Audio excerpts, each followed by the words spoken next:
kind of finishing up, I wanted to touch on like a little bit more tangible for people to walk away from. So when we're talking about details specific to the game now, I just want to go like we and you can do this as fast as you want. I want you to go through details, D zone, neutral zone, offensive zone for a forward and a defenseman of like what are we talking about when we say details? So just give me like a couple examples. So if you start with let's say a forward in the D zone, like some examples of Yeah, what well, that is. I would say actually forward and D in the D zone. It's the willingness to get back. Like first of all, it's the willingness of the details of maybe even overworking.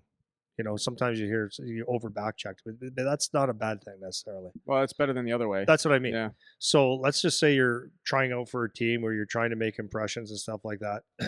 If you over back check, meaning you come back as hard as you can over and over and over, that's only a problem if it's like too much work. You can correct it, but I'd rather see that detail be ingrained in someone's brain so that they're thinking like that's a real important detail because it is.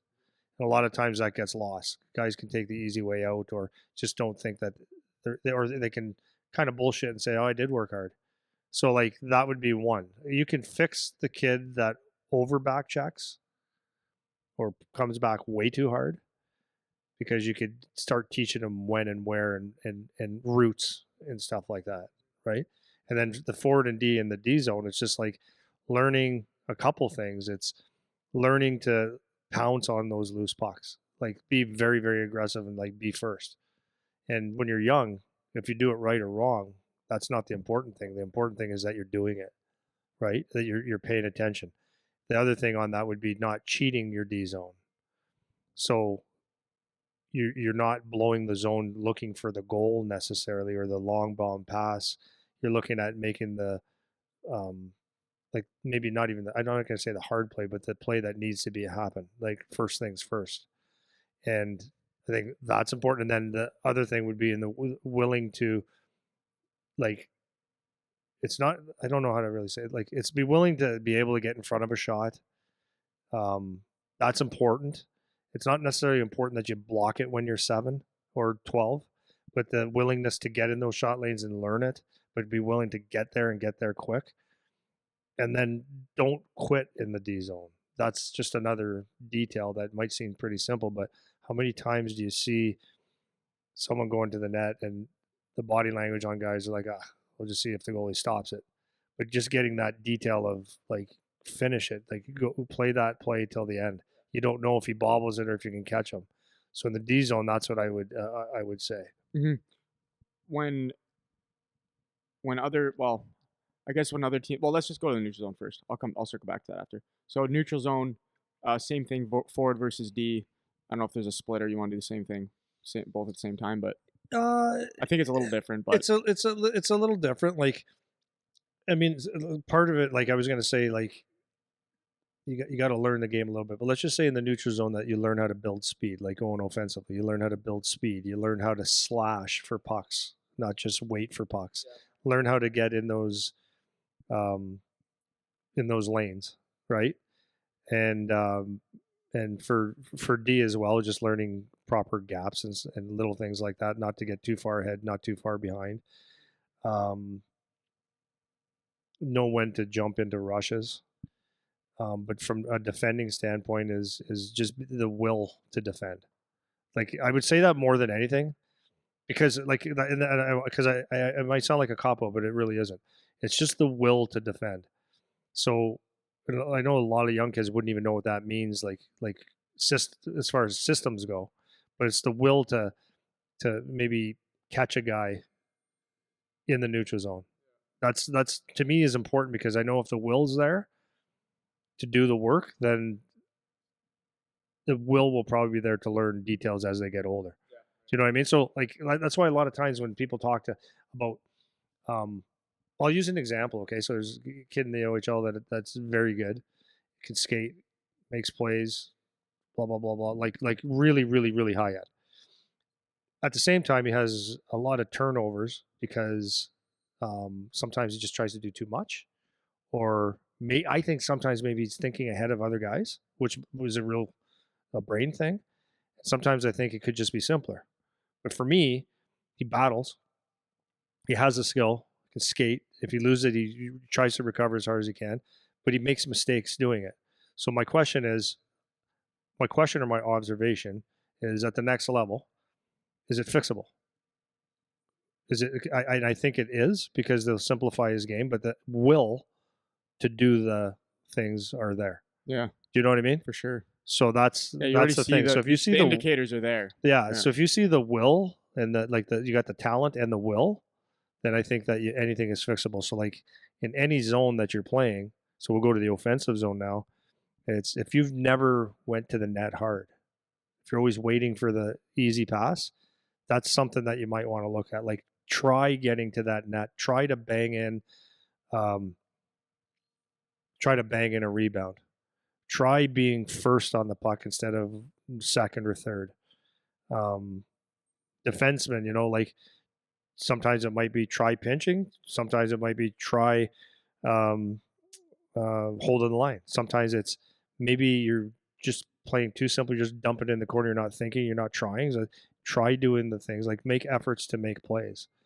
And I think if you see, um, I think if you see the effort in any zone, whether it's back checking, shooting, making play, whatever it is, I think that if you see the intent is there, the will is there, then I think then it gives you hope. So if I'm picking a team, going back to our tryout stuff, kids go into a tryout and you might not be the best player, but I see that you like in this tryout, you're the hardest back checker on the ice, like every time. You're no good at it, by the way. You don't get the pucks or but the effort is just there. It's like I like that. I'm gonna like that. I'm gonna see it because I think with that I can help you in a lot of different ways, right?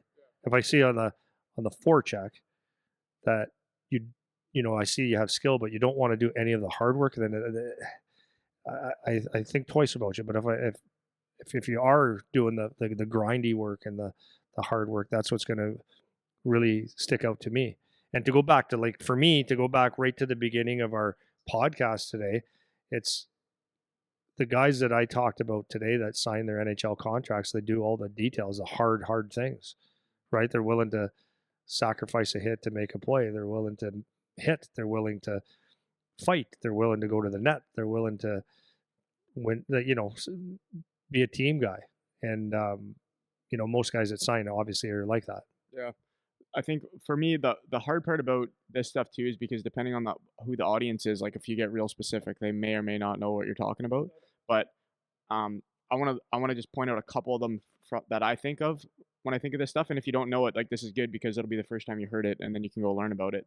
Because if I go back to the neutral zone, um, I think the first thing, if we're a forward and we have the puck, like it's a regroup, it would be exactly the same thing you said, like moving your feet to get to passing lanes. That's the most frustrating thing as a coach to see is when the D has the puck looking for a guy and everyone's like floating back to get to lanes. That's a big one. Being on D side of guys when you don't have the puck, another easy one. Being aware of what's going on around you, like actually checking who's around you, and then D, it's being inside the dots, moving your feet towards the pass that you're making, getting good gap ups when we don't have the puck. Those are just a couple quick things neutral zone that are easy to figure out. And then offensive zone, it's the exact same thing you said, like being first on the puck. It's the easiest thing, or maybe not the easiest. It's the simplest thing. It's so simple to just get on it, man. No matter what, just get on it, and it stands out. And it stands out when you don't do it. It's very easy to see defensemen like on the blue line, not getting sucked in and taking your space away, getting shots through from the blue line, and not having them blocked. Like these are some things that finding passing lanes as a forward, like find a pocket where you're actually useful and open. Like these are some things that you actually will be watched or things that will actually be watched. We're trying to find these things, So if you're going into your tryout or your camp or your whatever, these are the things, man. Like these are the things. Assuming you can pass, skate, shoot, which everybody can, once you get to the higher levels, that stuff's not good enough. You have to be starting to check into some of these other things. And it's very, I don't want to say it's easy because I remember being there and it's not easy if you're not sure, you don't know.